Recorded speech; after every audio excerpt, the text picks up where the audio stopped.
అక్కడున్న క్రిస్టియన్స్ అంటే వాళ్ళే డైరెక్ట్గా మాట్లాడారు, మేము క్రిస్టియన్స్మి, ఇక్కడ అంతా మేము క్రిస్టియన్సే ఉన్నాము, సో అంచేత మాకు గుడి అవసరం లేదు అని మాట్లాడుతూ ఏమన్నారంటే ఇక్కడ అసలు రామాలయం ఎప్పుడూ లేదు అని చెప్పి ఒక పిచ్చి వాదన తెరపైకి తీసుకొచ్చారు.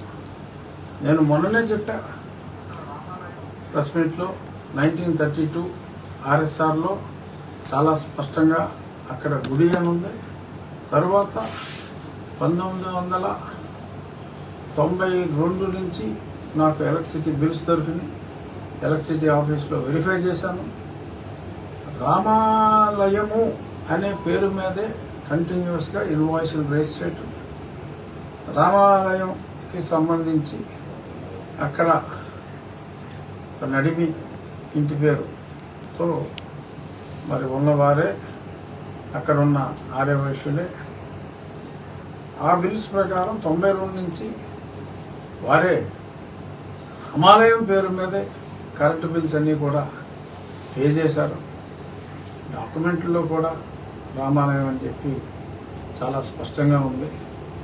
మరి బిల్లులన్నీ రామాలయం పేరు మీద ఎలక్ట్రిసిటీ బోర్డు రేజ్ చేసి ఆర్ఎస్ఆర్ రిజిస్టర్లో ఆ రకంగా ఉండి మరి ఆ టైంలో ఆ ప్రాంతంలో దానికి చుట్టుపక్కల ఏదన్నా స్థలాలు రిజిస్ట్రేషన్ అయితే ఉత్తరం ఉంటే ఉత్తరం, దక్షిణం ఉంటే దక్షిణం, ఆ అవతల లాంటి సరిహద్దును బట్టి ఇక్కడ ఉన్నది రామాలయము అని చెప్పి అతి స్పష్టంగా కూడా ఆ మెన్షన్ చేసిన తర్వాత మేము పందిని కోసాం, మా పూర్వీకులు ఇంకేదో చేశారు, నా ప్రేమ మీద ఏదో పేరు ఉంది. ప్రతి దేవాలయం పాత దేవాలయాలన్నింటిలో ఆ రోజుల్లో నా ప్రేమ వేసినప్పుడు ఏ రాయి కంట్రిబ్యూట్ చేసిన వాళ్ళు వారి పేరు రాసుకోవటం అనేది రివాజు. సో ఆ రకంగా వారి పేరు రాసుకున్నారు. ఆ పేర్లు కూడా వాళ్ళు చదివిన పేర్లు కూడా వెంకటేశ్వరరావు, రామయ్య ఇలాగే ఉన్నాయి పేర్లు. అది గొంతెమ్మ గుడి అసలు రామాలయం కాదు, మీరు ఎక్కడో చెడిపోయిన విగ్రహాలు తీసుకొచ్చి అక్కడ పెట్టారు అంతే తప్ప కరెంటు బిల్లు కట్టేస్తే మీ గుడి మీద అయిపోతుందా అని వాళ్ళు ప్రశ్నిస్తున్నారు సార్. ఏం చేస్తే గుడి అదవుతుంది అంటే ఏం చేస్తే గుడి చర్చ అయిపోతుంది? అది చర్చ అంటున్నారా? గొంతెమ్మ అంటే ఎవరు? ఓ దేవతేనండి ఆవిడ. మదర్ మేరీయా? కాదండి. కాదు కదా, హిందూ దేవతేనండి. పోనీ గొంతెమ్మ వరకు ఒప్పుకున్నారు. నిన్న హర్ష్ కుమార్ గారు కూడా మాట్లాడేటప్పుడు కూడా అదే మాట్లాడారు సార్. గొంతెమ్మ హర్ష కుమార్ గారు ఏమి అది మా మదర్ మేరీదో లేకపోతే జీసస్ క్రైస్ట్దో అని అనలేదు కదా. గొంతెమ్మ హిందూ దేవత అని ఉండొచ్చు. సరే, అక్కడ రామాలయం ఉన్నదన్నది నిజం, నమ్మకమే కాదు నిజం. దానికి డాక్యుమెంట్లే సాక్ష్యం. సో మరంత స్పష్టంగా ఉంది. అక్కడున్న ప్రజలు కూడా మాకు రామాలయం ఉన్న స్థలంలో రామాలయమే కావాలి అని చెప్పి కోరుకున్నారు. సో దానికి నేను ఒక చక్కటి ప్రణాళికతో ఒక ఆకివీళ్ళలో ఉన్నవారే కాదు ప్రజలందరి సహకారంతో 100 రూపాయలకు తగ్గకుండా 10,000 రూపాయలకి దాటకుండా ఎవరిచ్చినా 10,000 లోపే, ఎందుకంటే ఎక్కువ మంది పార్టిసిపేషన్ ఉండే విధంగా అక్కడ దేవాలయం నిర్మించడానికి సంకల్పించాం. ఇది ఇక్కడ ఇష్యూ. అక్కడ రాజమండ్రిలో ఉన్నవారి గొంతెమ్మ కోరికలు, సస్పెన్షన్లో ఉన్నవారి గొంతెమ్మ కోరికలు తీర్చడానికి ఇక్కడ మేము లేము. అక్కడ ఉన్నవారు కూడా నేను వెరిఫై చేశా, స్కూల్ రికార్డ్స్ వెరిఫై చేశాను. ఆ ప్రాంతంలో ఉన్న పిల్లలు చదువుకుంటాం కూడా మరి వాళ్ళ స్కూల్ సర్టిఫికేట్స్ అన్నీ కూడా ఎస్సీ హిందూ అనే ఉన్నాయి తప్ప క్రిస్టియన్ అని లేదు.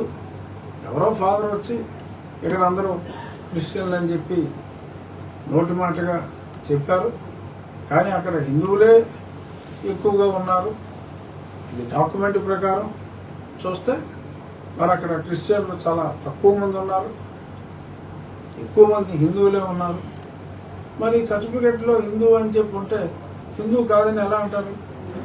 హిందూ కాదు అని అంటే సర్టిఫికెట్ రద్దు అవుతుంది, అంతే కదా. బట్ హిందూ కాదు అని ఎవరో సర్టిఫికెట్ బేసిస్, సర్టిఫికెట్లన్నీ స్పష్టంగా హిందూ అనే ఉన్నాయి. సో వారు రాముని ఆరాధన కొంతమంది హిందువులు ఆరాధించడం మానేసి ఉండొచ్చు. దాన్ని మనం ఏం చేస్తాం? గుడి ఆరాధించేవారు కోరుకుంటున్నారు, ఆరాధించేవారే గుడికి వెళ్ళి రాముని ఆరాధన చేస్తారు. ఆరాధించిన వారిని ఎవరో బలవంతం పెట్టలేరు కదా. నిన్న సునీల్ కుమార్ గారు మాట్లాడుతూ అసలు ఎస్సీ సర్టిఫికేట్లు లేరు, ఎస్సీలే అందరూ ఉన్నారు, మేము సర్టిఫికేట్లు రద్దు చేయిస్తాము, మీరు హిందువులే ఉన్నారు కదా ఇక్కడ, మీరు ఎస్సీలు ఎందుకు లేరు, సర్టిఫికేట్లు అన్ని రద్దు చేయిస్తామని చెప్పి బెదిరిస్తున్నారు రఘురామకృష్ణరాజు గారు. అసలు ఈ సర్టిఫికేట్లు ఎవరు ఇస్తారు, ఎవరు మంజూరు చేస్తారో అసలు ఆయనకి ఏమైనా తెలుసా? ఆయన తెలిసే మాట్లాడుతున్నారా? అసలు రద్దు చేయించడానికి అతను ఎవరని చెప్పేసి మేము ప్రశ్నించాడు సార్ సునీల్ కుమార్ గారు. నేను గొడవపడితే ఆడు ఏదో వాగితే నేను ఎక్కడ సమాధానాలు చెప్తానా? ఎవరు అతను సస్పెన్షన్లో ఉన్న పోలీస్ ఆఫీసరు, అతను ఎవడు నన్ను ప్రశ్నించడానికి? అతనేంటి ఏమన్నా ఉద్యోగం మానేసి ఏమన్నా ఎవరి తరఫున ఒకళ్ళతో పుచ్చుకొని మాట్లాడితే మానేసి ఒకళ్ళతో పుచ్చుకొని మాట్లాడుకోమను సార్. ఇప్పుడు అతను సస్పెన్షన్ లో ఉన్నారు. అట్ ద సేమ్ టైం నిన్న సోషల్ మీడియాలో ఆయన్ని రాష్ట్ర ప్రభుత్వంలో ఆయన కీలక బాధ్యత వహించిన ఆయన ఎయిమ్స్ అనే దాని మీద వాళ్ళు కుర్రోళ్ళు నిన్న కత్తులు పట్టుకుని స్వైరవిహారం చేశారు. అట్ ద సేమ్ టైం రాష్ట్ర ముఖ్యమంత్రిని సోషల్ మీడియాలో కామెంట్ చేశారు. మీరు ఇప్పుడు స్పీకర్ స్థాయిలో ఉన్నారు కాబట్టి ఆయన మీద మీరు ఏం చెప్పగలరు? పబ్లిక్ ఏం మెసేజ్ చేస్తారు? నేను ఈ రకంగా మీ దగ్గర ఫోటో కూడా చూసాను, వీడియో కూడా ఉంది సార్. వీడియో ఎంతుందండి? ఫోటో ఏమన్నా ఉందా? ఫోటో అవును సార్, చూడండి. సీఎం గారిని కూడా అసభ్య పదజాలంతో సోషల్ మీడియాలో పెట్టారు సార్. ఓకే, ఏం ఓ ఇది పెద్ద ఎవరైనా కేకు కత్తులే ఉన్నాయి సార్ దాన్ని. కేకు ఎవరైనా కేకు చిన్న చాకుతో కోస్తారు, దానికి కూడా ఈ మధ్యన చెక్కతో చేసిన కేక్ కొంచెం కింద వాడుతున్నారు. Okay sir. మరి వీళ్ళు పెద్ద కత్తులు, యుద్ధంలో వాడే కత్తులు, మరి ఏం సభ్యులు అదే కాదు సార్, నిన్న ఒక జాతీయ రహదారి మీద కూడా ఆయన పేరు చెప్పి ఆయన అన్యాయులు కత్తులతో రాస్తారోకో వీడియో చేసి పెట్టారు. ఇది ఫస్ట్ గా ఉంది, ఆ పైన ఉన్నది ఫోటో. అది అడ్డొచ్చింది సార్. ఈ మూతులు ఎలా చదువుతారు? ఇది మూసా, ఇది ఎవరో ఆయన భక్తులు జి గణేష్ నన్ను పెట్టడం జరిగింది.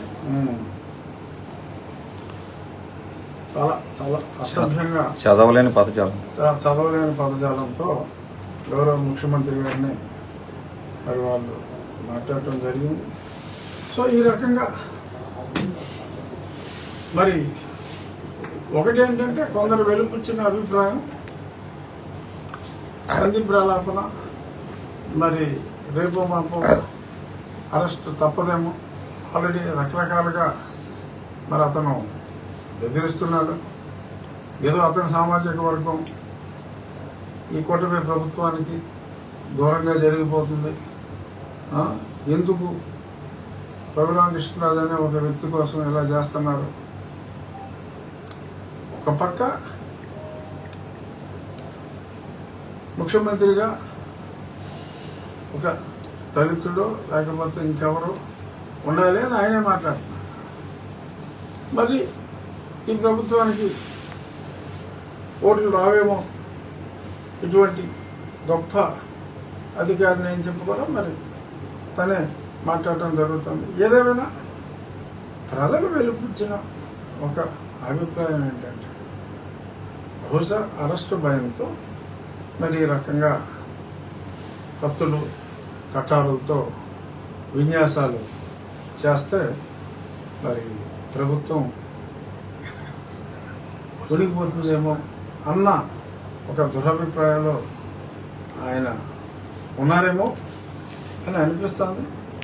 బట్ నేను గతంలో కూడా చాలాసార్లు చెప్పాను, ఇలాంటి ఒడతోపులకి పెద్ద పట్టించుకునేవాడు కానీ పెద్ద భయపడేవారు కానీ ఎవరు లేరని చాలా స్పష్టంగా చెప్పడం జరిగింది. వాచాలత మరి ఎంత తగ్గించుకుంటే అంత మంచిది. నేను రాజ్యాంగబద్ధ పదవిలో ఉన్నందువల్ల రాజ్యాంగాన్ని గౌరవించవలసిన ఆవశ్యకత ప్రతి వారికి ఉంది. పైగా రాజ్యాంగబద్ధ పదవిలో ఉన్నవాడికి మరింత ఎక్కువగా ఉంది. కాబట్టి నేను ఏ అంబేద్కర్ గారిని అయితే నేను అత్యంత గౌరవిస్తున్నాను, ఒక రాజ్యాంగ రూపకర్తగా అంబేద్కర్ గారిని అందరూ కూడా గౌరవిస్తున్నారు. మరి అంబేద్కర్ గారు రాసిన రాజ్యాంగంలోనే చాలా స్పష్టంగా దళితులు ఎవరైనా మతం మార్చుకుంటే వారు బీసీసీలుగా పరిగణించబడతారు. వారికి ఎస్సీ సర్టిఫికెట్, తద్వారా వచ్చే రిజర్వేషన్లు, ఉద్యోగాలలో వచ్చే రిజర్వేషన్లు ఇవేమీ వర్తించవు అని చెప్పి ఆయన స్పష్టంగా తెలియజేసినందువల్ల మధ్యలో ఓకే కొన్ని ప్రభుత్వాలు ప్రపోజ్ చేసినాయి, ఏంటి ఇది మార్చాలి, మతం మారినప్పటికీ కూడా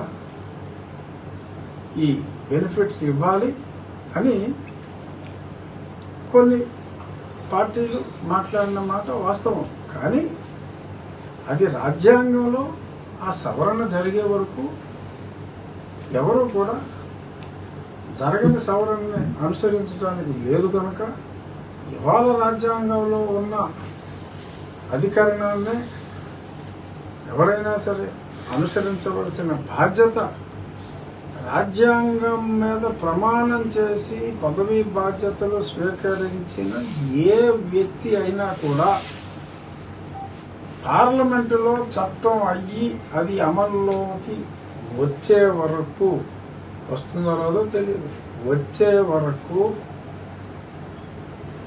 ఎటువంటి వ్యతిరేక వ్యాఖ్యలు కానీ వ్యతిరేక చర్యలు కానీ తీసుకోవటానికి వీల్లేదు. నేను దాన్నే చెప్పటం జరిగింది. సో దానికి ప్రామాణికం ఏమిటి? ఇచ్చే సర్టిఫికెట్. సర్టిఫికెట్ ఎవరిస్తారు? సరే, నాకు తెలిసి ఎంఆర్ఓ. మరి ఎంఆర్ఓ కాకుండా ఇంకెవరిని ఇస్తారేమో, మరి అతనికి ఎవరిచ్చారు, ఒక సర్టిఫికెట్ ఇచ్చారేమో నాకు తెలియదు. ఏదైనప్పటికీ సర్టిఫికెట్ ఇచ్చేది ఎంఆర్ఓ, వాళ్ళు వెరిఫై చేసి ఇస్తారు. వాళ్ళు వెరిఫై చేసి మరి మీరు హిందూ, ఎస్సీ, హిందూ అని సర్టిఫికెట్ ఇచ్చిన తర్వాత వారంతటి వారే మరి మేము క్రిస్టియన్స్ అని చెప్పి అనేసి మాకు హిందూ మతానికి సంబంధం లేదు, మాకు అసలు హిందూ దేవుడు నా కంటికి కనపడటానికే వీల్లేదు, నా చుట్టుపక్కల హిందూ దేవుని ప్రతిమ కూడా ఉండటానికి వీల్లేదు, మేము క్రిస్టియన్స్ని అని చెప్పి వాళ్ళే ఆ ఎంఆర్ఓ తప్పుడు సర్టిఫికేట్ ఇచ్చాడు, నాకు సర్టిఫికేట్కి సంబంధం లేదని వారే చెప్పినప్పుడు ఆ సర్టిఫికేట్ని క్యాన్సిల్ చేయవలసిన బాధ్యత ఎంఆర్ఓది. సో క్యాన్సిల్ చేయడానికి వీడెవడు వాడెవడు అంటే క్యాన్సిల్ చేయడం అనేది అధికారి బాధ్యత. అధికారి ఎందుకు ఇస్తాడు సర్టిఫికెట్? వీళ్ళు నేను ఫలానా నేను హిందూని, ఇదే ఆచరిస్తున్నాను అని అప్లై చేయకపోతే సర్టిఫికెట్ ఇవ్వరు. సో అప్లై చేసుకున్నారు కాబట్టి సర్టిఫికెట్ని ఇస్తారు. సో దాన్ని కాదు అని అన్నప్పుడు ఎస్, రీసెంట్గా హైకోర్టు తీర్పు ఇచ్చింది, సుప్రీంకోర్టు తీర్పు ఇచ్చింది, మతం మారితే రిజర్వేషన్లు వర్తించవు అని చెప్పి మొన్న ఆంధ్రప్రదేశ్లో జస్టిస్ హర్నాథ్ గారు ఇచ్చారు, తమిళనాడు హైకోర్టు అదే చెప్పింది, సుప్రీంకోర్టు కూడా అదే చెప్పింది. ఇది ప్రస్తుతం ఏ కోర్టు అయినా రాజ్యాంగాన్ని అనుసరించే తీర్పులు చెప్తుంది. ఇది ప్రస్తుతం మన రాజ్యాంగంలో ఉన్నది, ఇది తీర్పు ఇది. మరి దీనికి రిజర్వేషన్ సర్టిఫికేట్స్ అని మాట్లాడితే మరి హర్ష కుమార్ గారు ఉండి రావాల్సి వస్తుంది అని అన్నారంట. మంచిదే, వెల్కమ్ హర్ష, తప్పకుండా రండి. హర్ష కుమార్ గారు నేను యూనివర్సిటీలో కలిసి చదువుకున్నాం. తను నాకు సీనియరు. నేను ఫార్మసీ చేసినప్పుడు తను వేరే ఎంఎస్సి చేసేవాడు. తెలుసు, మా పరిచయం ఉంది. తప్పకుండా నేను రాజ్యాంగాన్నే అనుసరిస్తాను. రాజ్యాంగాన్ని అనుసరిస్తే ఊరుకోను, ఉండొస్తాను అని అంటే తప్పకుండా యువర్ మోస్ట్ వెల్కమ్. చర్చిద్దాం, పబ్లిక్గానే ఒక డిబేట్ పెడదాం. రాజ్యాంగంలో ఏముంది, అంబేద్కర్ గారు ఏమన్నారు, అదే నేను చదివి వినిపిస్తాను. Sir, last time Jagan government ఉండగా ఇంకా సోషల్ మీడియాలో ఒక చిన్న పోస్ట్ వస్తే అరెస్ట్ చేసి అన్ని కేసులు బనాయించేవారు. ఒక రాష్ట్ర ముఖ్యమంత్రిని కానీ ఈవెన్ మీలాంటి వాళ్ళని కానీ ఇంత డైరెక్ట్గా సోషల్ మీడియాలో మాట్లాడుతున్నా మీ గవర్నమెంట్ ఎందుకు స్పందించట్లేదు అంటారు? దాన్ని ఎలా తీసుకోవాలండి ప్రజలు కానీ మిగిలిన వర్గాలు కానీ? అంటే సంయమనం అంటే గతంలో మరీ వెరితలలుగా అరెస్ట్ చేసేవారు. ఇప్పుడు ఫ్రీడమ్ ఆఫ్ స్పీచ్ని ఒక రేంజ్ దాటి అవతల వారిని వ్యక్తిగతంగా దూషణ చేయకూడదు అనేది స్పష్టమే. దేనికైనా ఒక లిమిట్ ఉంటుంది.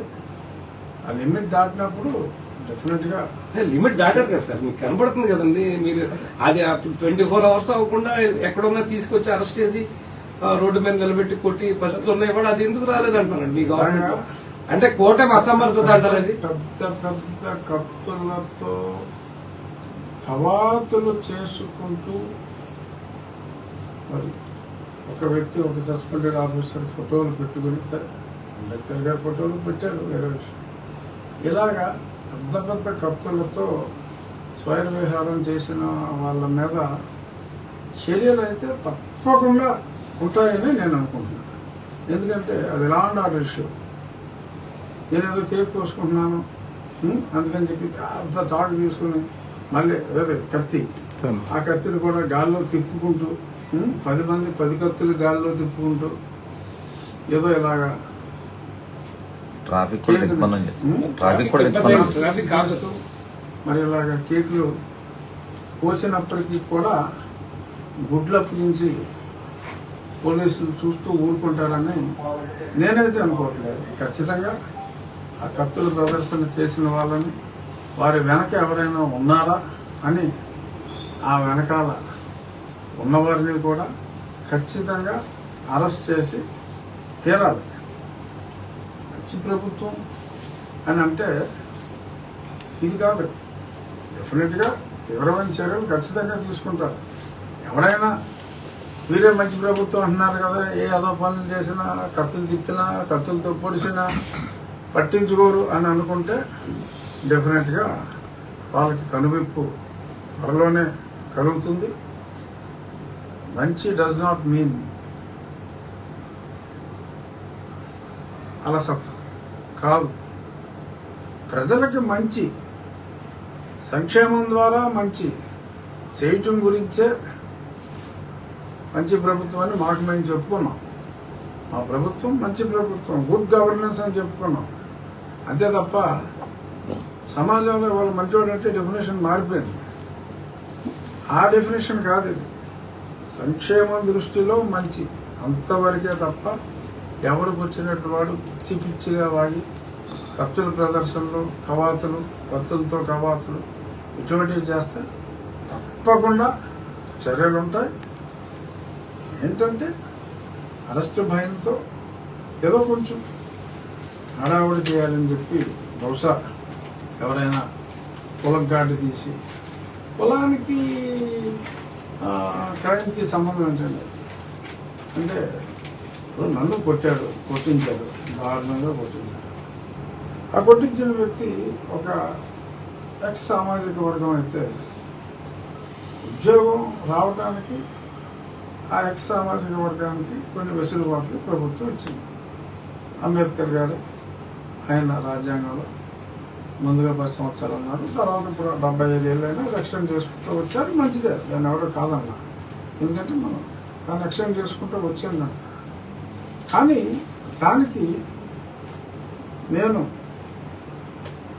నా రూల్స్ వ్యతిరేకించి కస్టోడియల్ టార్చర్ దారుణంగా ప్రమోషన్ కోసం కస్టోడియల్ టార్చర్లు చేసి ఆ డిప్యుటేషన్ కంటిన్యూ అవ్వడానికి ఇంకొకటి కస్టోడియల్ టార్చర్లు చేసినప్పటికీ కూడా మరి దానికి రిజర్వేషన్లు వర్తిస్తాయి అని అనుకోవటం పొరపాటు. తప్పు చేసి దానికి కులం కార్డుని తీయటం, ఈ కులాన్ని మీ పార్టీ దూరం చేసుకుంటుందా, ఈ కులాన్ని మీ పార్టీ దూరం చేసుకుంటుందా అని చెప్పి పొలిటికల్ ఎమోషన్తో డ్రామాలు రక్తి కట్టించాలని చూడటం, ఇది చూసి భయపడేవారు ఎవరూ లేరు. ఇక మళ్ళీ మన రామాలయం విషయానికి వస్తే ఖచ్చితంగా అన్ని ప్రూఫ్లు అక్కడ రామాలయమే ఉంది అని వచ్చింది. అక్కడ ఉన్నది కూడా హిందువులే ఎక్కువ మంది. నా దగ్గర సర్టిఫికేట్స్ ఉన్నాయి, అవి దొంగ సర్టిఫికేట్లు అని చెప్పి సస్పెండెడ్ ఆఫీసర్ కానీ హర్ష కుమార్ గారు కానీ ఎవరైనా వచ్చి వాళ్ళే మా సర్టిఫికెట్లు దొంగ సర్టిఫికెట్లు, మేము హిందువులము కాదు అంటే అనొచ్చు, అంటే చూద్దాం. ఎందుకంటే వారు కానప్పటికీ ఆ పక్కన ఉన్న హిందువులు ఎంతోమంది వచ్చి ఇది మాకు దేవాలయం కావాలి, దానికి ధనం కూడా మేమే సమకూరుస్తాం, మేమే కట్టుకుంటాం అని అన్నారు. కాబట్టి రాష్ట్ర ప్రభుత్వ పాలసీ దళిత వాళ్ళల్లో రామాలయం నిర్మాణానికి ప్రయారిటీ ఇస్తున్నాం అని స్పష్టంగా చెప్పారు. కనుక ఆ దళిత వాళ్ళల్లో మెజారిటీ ప్రజలు హిందూ సర్టిఫికెట్స్తోనే ఉన్నప్పుడు అది అడిగాడా అడగలేదా అన్నది నాకు అనవసరం. అక్కడ హిందువులు ఉన్నారు, ప్రభుత్వం పాలసీ ప్రకారం అలాగే స్థలం రామాలయం ఉంది, అదర్ మేరీది కాదు, జీసస్ క్రైస్ట్కి సంబంధించింది ఆర్ ఏ చర్చ్ ప్రాపర్టీ కాదు అది. సో చాలా స్పష్టంగా అది ప్రభుత్వ భూమే, ఏ ఇండివిజువల్ వ్యక్తికి సంబంధించింది కాదు. 32 RSRలో దేవాలయం అనే ఉంది. సో కాబట్టి అక్కడ కొందరు చర్చలు నడుపుతున్నట్టుగా కూడా తెలుస్తుంది. సో మనం ఏరి తొట్టని రేపటం నా అభిమతం కాదు, నాకు అది సమ్మతమూ కాదు. నేను చెప్పేది చక్కటి రామాలయం, రాతి రామాలయం, కొన్ని వందల సంవత్సరాల పాటు చెక్కు చెదరనే రీతిలో చక్కగా ఒక చిన్న రామాలయం అక్కడ నిర్మిస్తాం. అక్కడ హిందువులు ఆరు హిందూ సర్టిఫికెట్తో చాలామంది అవుతున్న హిందువులను కూడా హిందువులుగానే భావిస్తాం. అందరూ కూడా సహకరిస్తే బాగుంటుంది. సహకరించకపోయినా టెంపుల్ చాలా బాగుంటుంది, అద్భుతమైన డిజైన్తో చాలా బాగుంటుంది. కానీ సహకరిస్తారనే నా పరిపూర్ణ విశ్వాసం. సార్ మీ కష్టం అంటే ప్లాన్లు రెడీ అవ్వాలి కదా. ప్లాన్స్ కూడా అందరికీ తర్వాత త్వరలో నేను 10-15 రోజుల్లో ఆ ప్లాన్స్ కూడా ఈరోజు ఉదయం అంతా సైట్ ఉన్న కొలతలు ఫొటోస్ అన్నీ కూడా తీసుకోవడం జరిగింది. తప్పితే వెళ్ళటం జరిగింది, అన్నీ తీసుకున్నారు. ఒక 15 రోజుల్లో చక్కటి డిజైన్లు రెడీ అవుతాయి. నేను బ్యాంక్ అకౌంట్ కూడా ఆల్రెడీ రామభక్తులతో ఒక కమిటీ ఫామ్ చేసి ఉగాది రోజుకి మేము బ్యాంక్ అకౌంట్ ఓపెన్ చేసి చెప్పినట్టుగా 100 రూపాయలు నుంచి 10,000 రూపాయల లోపు మ్యాక్సిమం నెంబర్ ఆఫ్ పీపుల్ ఉండేలాగా నాకు 3 దళితులు ఈరోజు ఉదయం వచ్చి హిందూ మతాన్ని ఆచరించే దళితులు అకివీడులోనే హిందూ మతం ఆచరించే దళితులు వచ్చి ముగ్గురు 10,000 రూపాయలు మీరు ఎప్పుడు అకౌంట్ ఓపెన్ చేస్తారు, మేము అప్పుడు అందులో చేస్తాము అని అంటే మొట్టమొదటిసారిగా ఆ ముగ్గురు దళితుల దగ్గర నుంచే హిందూ ధర్మాన్ని ఆచరించే ఆ ముగ్గురు దళితుల దగ్గర నుంచే ఫస్ట్ 30,000 అకౌంట్ ఓపెన్ చేసినప్పుడు వారి దగ్గరే ఆ ముగ్గురు దగ్గరే తీసుకుని నేను ఇచ్చింది కూడా ఆ తర్వాత ఫస్ట్ ప్రయారిటీ వారికే ఇచ్చి నెక్స్ట్ 4వ వ్యక్తిగా నేను ఉంటాను. ఆ ప్రయారిటీతో అది చేయటం జరుగుతుంది. చక్కటి రామ మందిరాన్ని స్థలం కొంచెం తక్కువ ఉన్నప్పటికీ నిర్మిస్తాం. సార్ కస్టోడియల్ టార్చర్కి సంబంధించి సునీల్ నాయక్ హాజరయ్యారు కదా సార్, నెక్స్ట్ వేరే ఇంకా ఉన్నారు కదా కేసు సంబంధించి వచ్చే అవకాశం ఉందా సార్ విచారణకి? రావాలి, డెఫినెట్గా పిలిచినప్పుడు రావాలి. మరి గతంలో కుమార్ గారిని, సునీల్ కుమార్ గారిని మరి ఒకసారి పిలిచి మాట్లాడటం జరిగింది. మళ్ళీ డెఫినెట్గా ఈ కవాతులు అంటే అందుకనే అనుకుంటున్నా. బట్ ఎన్ని కవాతులు చేసినా తప్పకుండా పిలుస్తారు, పిలిచి విచారణ జరుగుతుంది. కలిపి విచారిస్తారా, విడివిడిగా విచారిస్తారా అనేది నాకు పూర్తిగా డీటెయిల్స్ తెలియదు, కానీ డెఫినెట్గా పిలుస్తారు. 23వ తారీఖు మరి వారి తల్లిగారికి మరొక్కసారి ఆరోగ్యం మాకు తెలియదు. 23వ తారీఖు ఆయన కోర్టు ఆర్డర్ని గౌరవించినప్పుడు రావాలి. మరి ఆయన ఎటువంటి ఎక్స్క్యూజ్ తీసుకుంటారో తెలియదు. 23వ తారీఖు వారు వస్తారు. బట్ ఆ రోజుకి మరి ఇంకెవరినన్నా పిలుస్తారా లేదా అనేది, ఎందుకంటే నాకు నేనేదో పేపర్లో అందరిలాగానే పేపర్లు చూసి ఏం జరుగుతుంది అని తెలుసుకోవడం, నేను ఇంప్లీడ్ అయినప్పుడు వాళ్ళు ఫైల్ చేసిన పేపర్లు కూడా ఉంటాయి.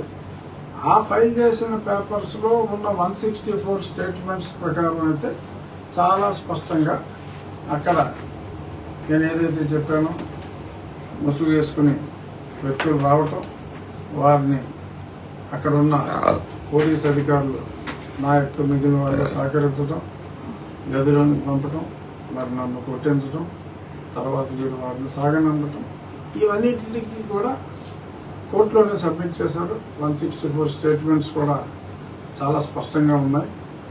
సో తప్పించుకోవటం అనేది చాలా చాలా కష్టం. ఎన్ని కవాతులు చేసినా, ఎన్ని కత్తి ప్రదర్శనలు రహదారులపై ఇచ్చిన పెద్దగా ఉపయోగం ఉండదని నేను అనుకుంటున్నా. డెఫినెట్గా 4 రోజులు ఆలస్యం కావచ్చు, డెఫినెట్గా 4 రోజులు ఆలస్యమైనా సరే నన్ను హింసించిన వారు ఖచ్చితంగా శిక్షింపబడుదురు అనున్నది నా విశ్వాసం. సార్, రామాలయం కట్టితే దానికి ఉన్నటువంటి ఆక్రమణకు గురైనటువంటి 2 ఎకరాల 40 సెంట్ల భూమి పోతాది అనే భావంతోనే వాళ్ళు దెబ్బలాడుతున్నారు. ఈ గతంలో రామాలయం ఉండేదని వాళ్ళకు కూడా తెలుసు అని చెప్పి కొందరు వాదిస్తున్నారు సార్. ఇప్పుడు దాని తాలూకా 2 ఎకరాల 40 సెంట్ల భూమి ఉంది, దానికి అది ఆక్రమణకు గురై ఉంది, అది వాళ్ళే ఆక్రమించుకున్నారు, దానివల్ల వాళ్ళు పోరాటం చేస్తున్నారని కొంతమంది ఆరోపిస్తున్నారు సార్. దానికి పొలం ఉందంటారా సార్ మీకున్న సమాచారంలో? ఆ పొలమా వేరేదా తెలియదు, కానీ మాకు విక్టోరియాని ఇచ్చింది, విక్టోరియాని అమ్మమ్మ ఇచ్చింది అని చెప్పి ఒక 2 ఎకరాలు గురించి మాట్లాడేది. ఇదివరకు అది ఆల్రెడీ మున్సిపాలిటీ స్వాధీనం చేసుకోవడం కూడా జరిగింది.